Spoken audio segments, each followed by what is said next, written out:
Welcome to my February Botanical Diary.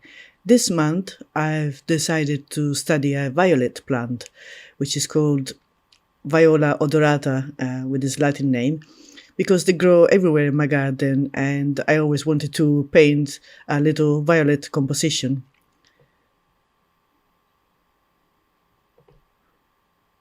So this is what I'm going to do for the month of February.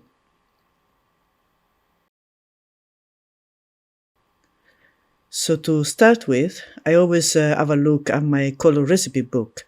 This is a book that I made myself with arches paper, and here I record the color recipes I find for my various projects, and also I do some color mixing studies, like the ones you can see here. So when it comes to finding a color, I usually have a good starting point.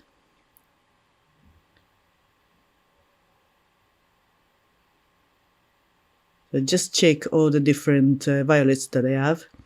And this one seems to be quite close. And this is a cool red and a cool blue. So the ones I'm using are quinacridone magenta and Winsor blue green shade. So first thing I do normally is I wet the watercolor, so it's easier to pick the paint up. And then I mix those two colors, the quinacridone magenta and Winsor blue green shade. And then what I like to do is to test the color in a strip of paper, which is usually arches, so I can see what the color will look like in the actual paper that I will use. And it needed a little bit more blue, and then now it seems to be quite a pretty good match. And then I paint a color swatch on my sketchbook, and I write also the colors that I used so I won't forget.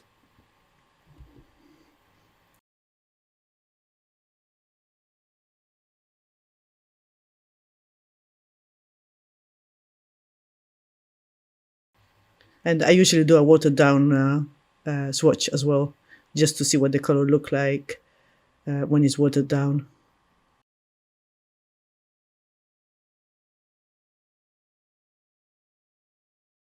And now inside the violet there is a whitish part, and for this I will mix a darkening mix, which if you have seen my other videos or watched my classes on color mixing, you'll be familiar with.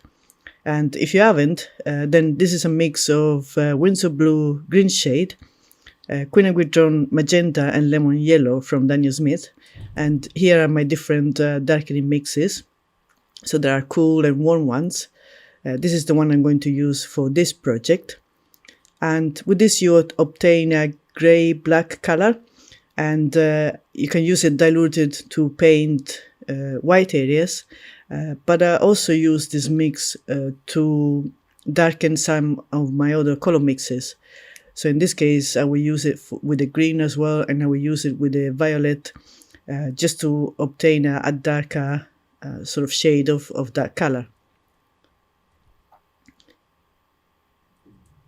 And when I mix this, I do a violet first and then I add the yellow. And as you can see, it's pretty close to black. And then when you water it down, you have a gray that you can use for the white.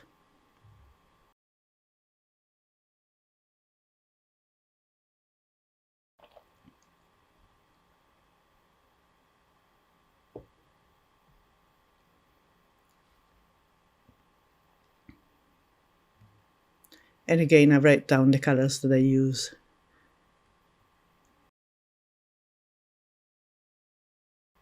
And then I'm repeating the same process for the green, so for the leaf. So this is not a brilliant green, so I'm using a warm blue, which is Winsor blue red shade, and a cool yellow, which is a lemon yellow, to obtain a green which is a little less brilliant. And to tone it down a little bit more, I will add a touch of raw amber.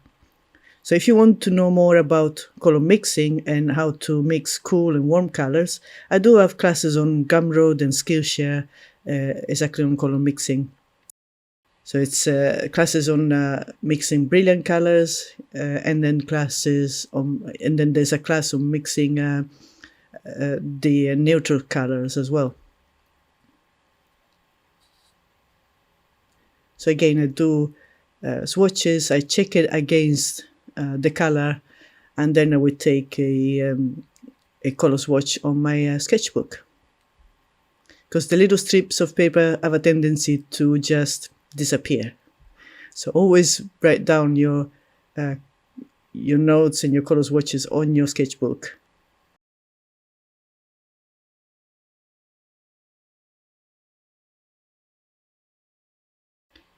And here I'm looking for the color for the back of the leaf, and I do write down a mix, but then I will change it later on because I wasn't really convinced of the color.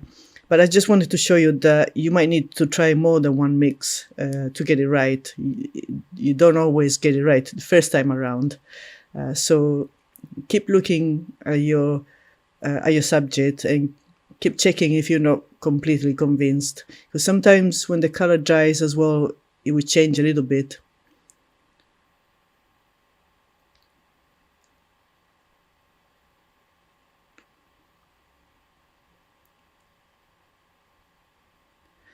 And then here I'm looking again at the center of the flower because there are the stamens which are orange, so I need to look for an orange color to do that little center there. And again, I will look at the color recipe book.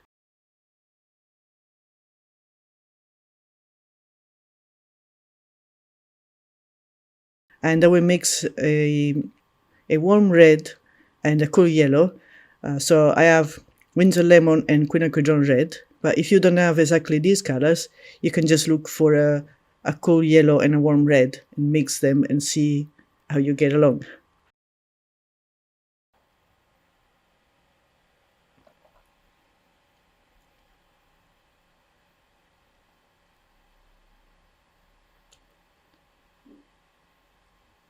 And just proceed in the same way. So check a little swatch, and then if you're happy with it, just swatch it on your sketchbook and write down the colors that you used.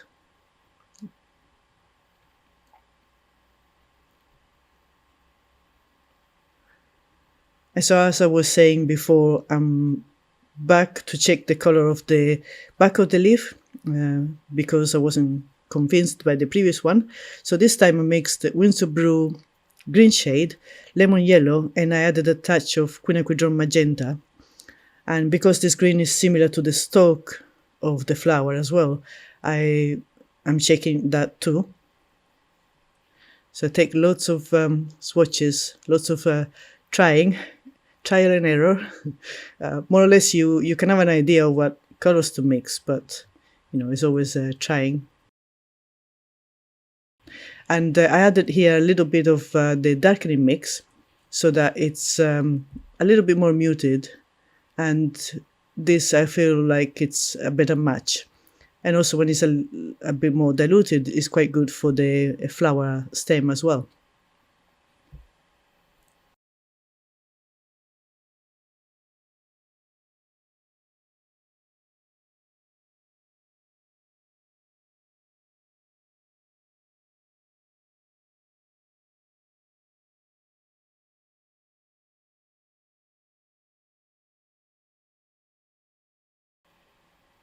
So take the note of the color, and I usually write what I need the color for. So if it's for the stem, if it's for the top of the leaf or the back of the leaf and so on. Because I remember now, but I will not remember in a few days' time or in a few weeks' time if I leave this project for a while.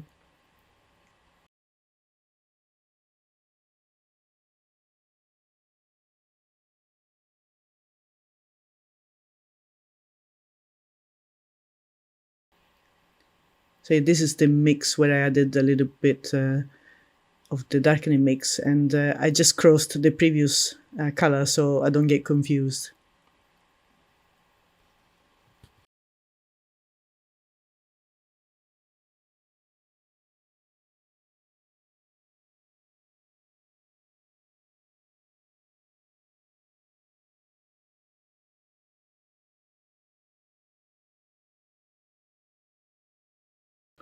And then I check the color for the sepals too, and for that I use the color that I just mixed for the back of the leaf, but I add raw amber, so it makes it more earthy and more yellowish.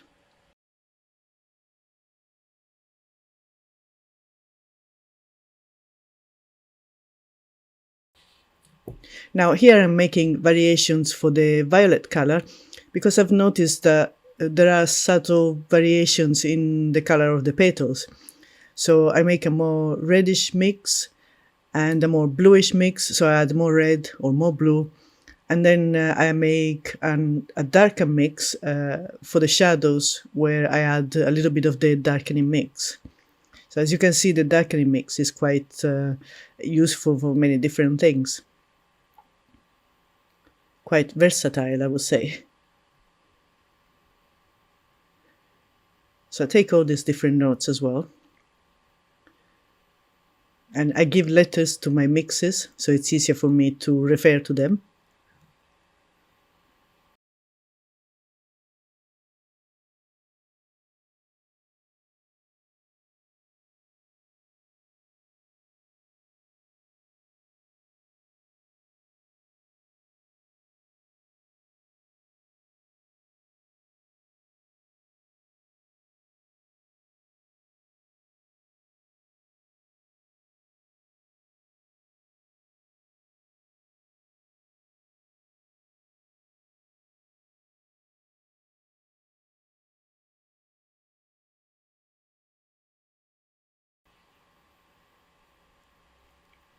And then here I'm adding a title to my page, which I hadn't done before, so I should have.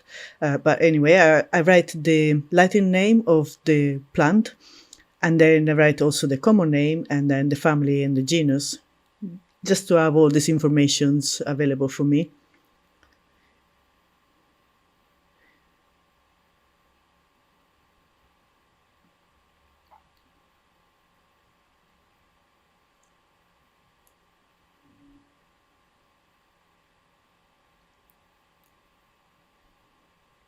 If you want to do botanical painting, it's important to know all these informations anyway. And then what I do is I do some extra studies of the plant. So for example, I'm drawing the flower again. So this helped me to get to know the plant much better. And it's important to really look at the subject if you want to paint and really study it.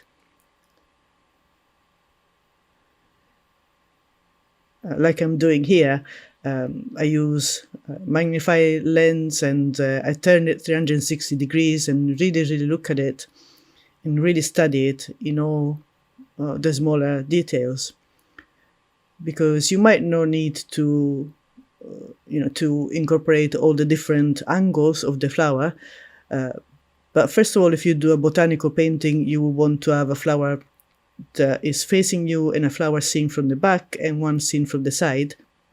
So this is the minimum, because you want to know how the flower grows, how the plant grows. And it's the same for the leaves. You want to have a leaf that is seen from the front, from the top, the adaxial, and then a leaf that is seen from the back, which is the abaxial.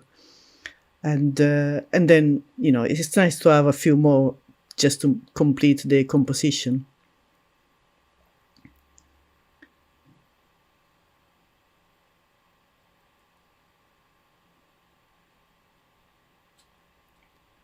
And this stalk is also different from the other stalks.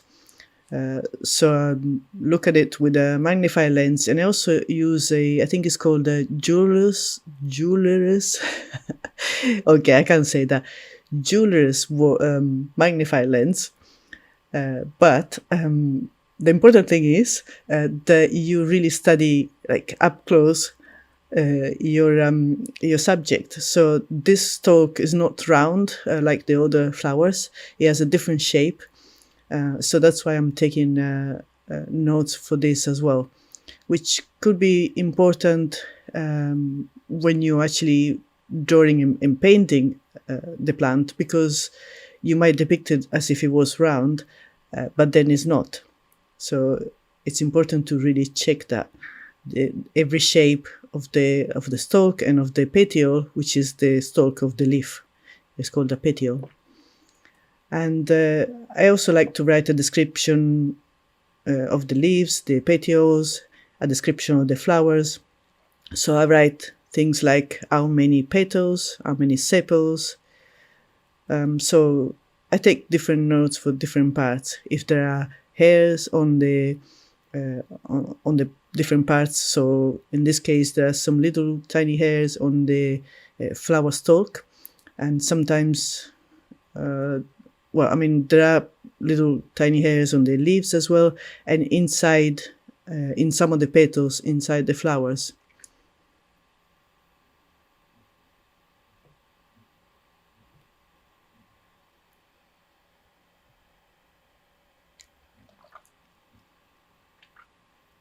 So I jot down all these different notes.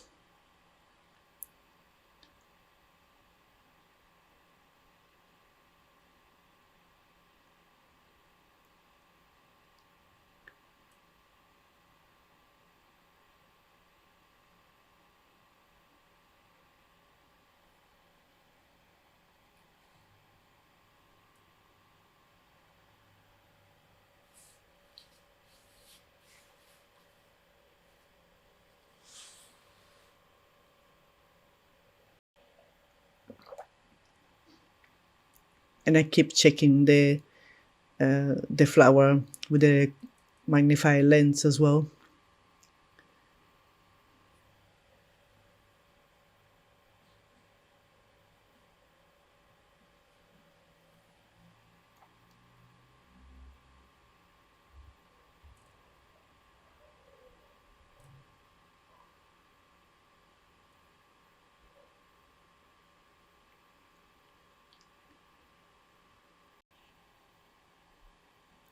So here I'm drawing the lower petal because it has a different shape, and it has something called a spur, which is like a little hook. It's a hook-like shape at one end of the petal.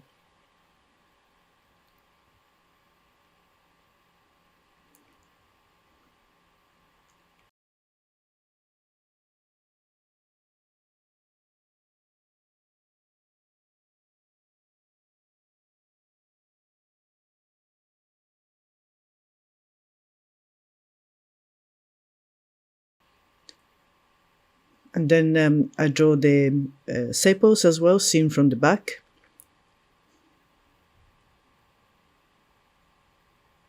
So as I was saying, you might not need all this information like for the actual drawing, but then it's good to have this information to know how the flower grows and what's its shape. So when you draw, you don't make mistakes thinking that the flower is in one way when it's actually a different way.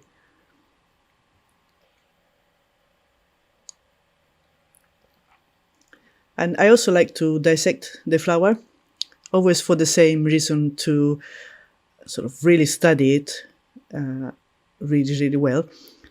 And in this way, you can see all the internal parts, like the stamens and ovary, and so on. And I also draw these parts in larger scale, and I take measurements of each single part all the time while I'm drawing. So I separate, the petals and the sepals, the ovary, everything, the stamens, and it's quite fiddly because they are quite small. But here I just show you up close all the different parts, and this is a small flower, so it's kind of a little fiddly job. I'm drawing the parts in larger scale. So this one is times 6, and these are the sepal. The stamens.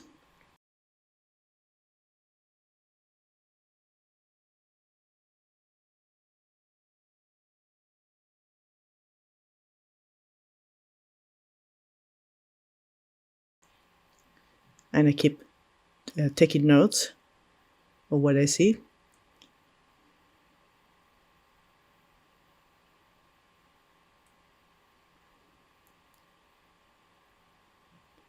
And then I'm drawing the ovary too. which is really difficult because that's really small. So again, I'm drawing it at times 6 scale.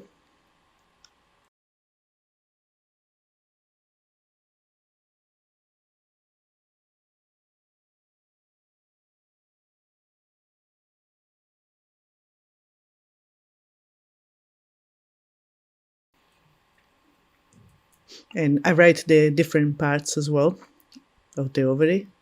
So the style, the stigma, and so on. And I'm also drawing the section of the ovary, where you can see the ovules too. And you don't have to go down all the way to these details, but the scientist in me loves to do this kind of studies. So I just do, like, if I can see the details of the ovary, I will do that as well. Sometimes the flower is way too small, so I can't do it without a microscope. But in this case, I could still see, with the magnifying lens, I could see the cross section of the ovary.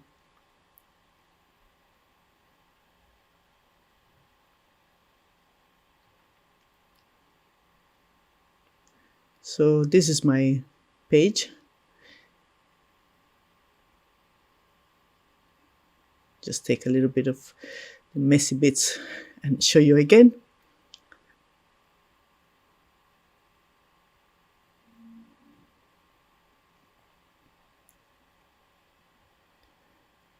And in here, I just wanted to see how I take pictures of the magnified elements. So I just put the lens over my camera on my phone, and then I take the picture. And as you can see, I added the pictures here. They're not perfect because there are some dark shadows, around, but you can still see the element, in a bigger scale. So, and it's good when you're painting, if you want to refer to something, then you can have these pictures. So it's a bit, like homemade DIY kind of microscope type of thing, but it works, so why not? Okay, so I hope you have enjoyed this video, and if so, please like and share it so more people can find it and benefit from it. And also feel free to leave a comment or ask me a question, and I'll see you in the next video.